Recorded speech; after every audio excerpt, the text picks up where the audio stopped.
In the world of plumbing, it's all about connections. And we're talking about elbows, T's, and other fittings. Fittings hold everything together.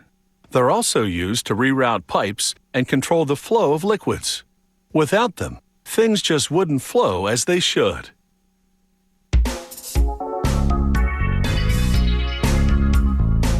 With so many shapes and sizes to choose from, today's pipe fittings literally have all the angles covered. They start with sheets of copper. This copper has been refined until it's 99.99% pure.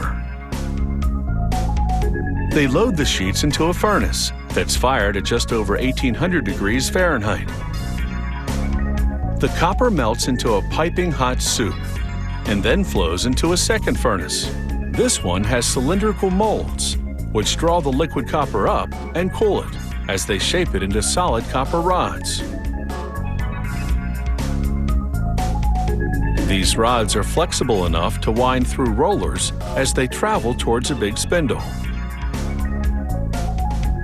They spiral around the spindle, accumulating in big coils to await the next step.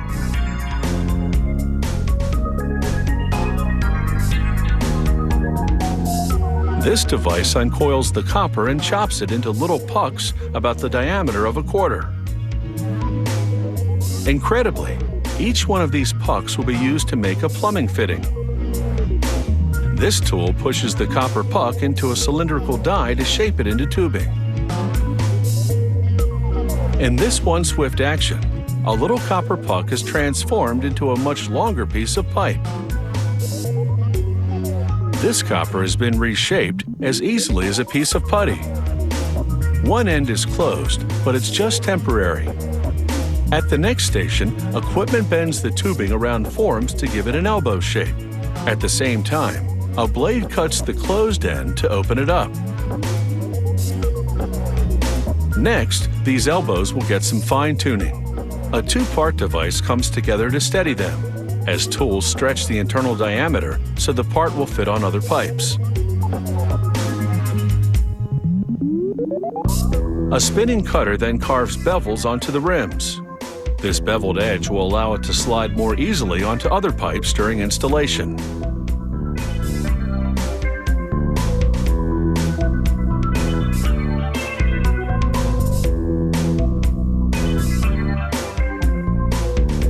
Over at the next furnace, they're working on a larger scale project. This molten copper will be used to make fittings for high-rises and other buildings with bigger plumbing systems. The copper flows into a casting furnace. It generates copper rods that are about the size of a telephone pole. Each one weighs about a ton, so it takes a crane to move it down the production line. A circular saw then carves them up, producing copper chunks that look a bit like firewood. They heat each chunk in a furnace to make it more pliable. Then it's into an extruder. It uses tons of hydraulic pressure to hollow out the copper log. At the same time, it forces the copper into a die that stretches it 12 times its original length and slims it down considerably. The lengthy tubing cools down in a milky bath. Then a crane moves it down the line to equipment that adjusts the diameter and chops it up.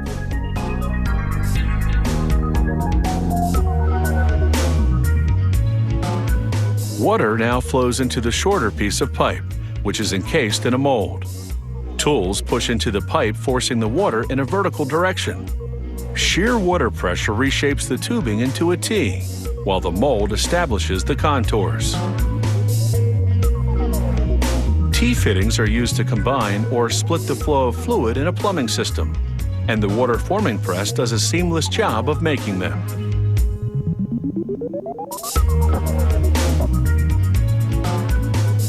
But there's still the matter of the closed end at the base of the T, so they chop that off. They machine all three openings because when they connect it to other pipes, it has to fit. To a T, of course. Now, these fittings are ready to join other pipes and parts. And by doing so, they'll make our lives a whole lot more convenient.